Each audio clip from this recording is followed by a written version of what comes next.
And welcome once again to Flashpoints. I'm Bob Orr, joined as always by Juan Zarate, our national security analyst. Juan, good to see you. Bob, great to see you. Let's talk about where we stand with this Iran deal. Apparently now the deal has been finalized. The interim part of the deal has been finalized. What does it mean? Well, this is a little confusing, Bob, because recall that in Geneva, the P5+1 had negotiated with Iran an interim deal with a framework for a long-term deal.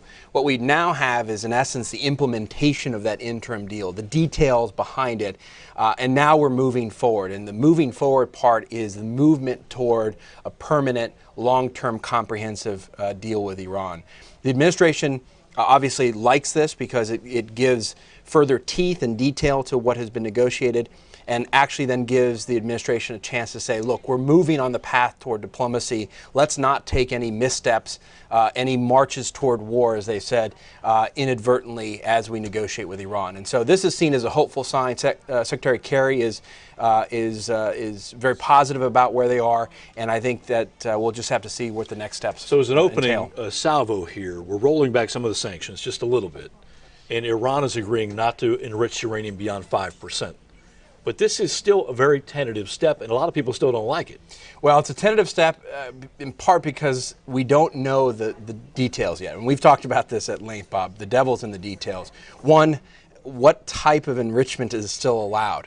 If it's allowed to 5%, there is the implicit agreement that Iran has the right to enrich, which is a huge fundamental problem for those who've been watching the Iranian nuclear program, who say, look, if you give Iran this opportunity, they're going to consistently have breakout capability. And so we're never going to know if they're still marching toward a nuclear weapon capability. Second, are we going to actually get to all of their facilities?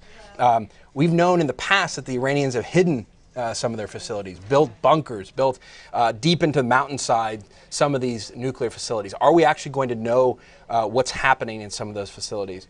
Third, can we even trust the Iranians at the end of the day? Can we sign a deal with them that we think they're going to agree to and that will actually restrain their nuclear weapons capability? All of those are still questions, and in the meantime, we are rolling back some of the economic sanctions. At the same time, on the point of sanctions, there's new momentum in Congress to tighten the screws a little further. The Iranians have said if you add new sanctions, deal's over. Can the administration hold Congress back, and what's the strategy? What's the play there? Well, this is incredibly important to watch, Bob, because this is a delicate dance here in Washington between the White House and the Senate Democrats.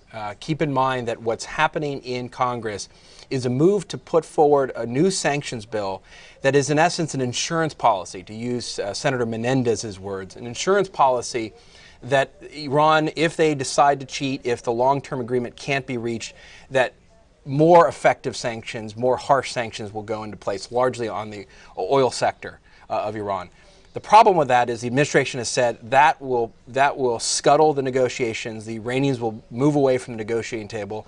And what they've started to do in a very kind of harsh negotiating maneuver, have started to say, if you are for this new sanctions bill, you have to say if you are for war with Iran, because the alternative to the negotiations is really a march toward war.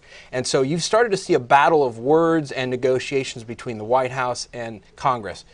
The best the White House can hope for is delay Congress so that they don't pass this bill. And certainly Senator Reid has indicated that he won't move forward with the bill, at least not before the State of the Union later in January. So this is still a very fluid situation. We don't know where this is going. Absolutely fluid, but I think there's momentum behind this bill, and I think it's going to be incumbent on President Obama and the White House to convince the Senate not to move forward. All right, Juan, thanks. We'll leave it at that. Thank you, Bob. And thanks to you for watching Flashpoints. I'm Bob Orr. We will see you again next time.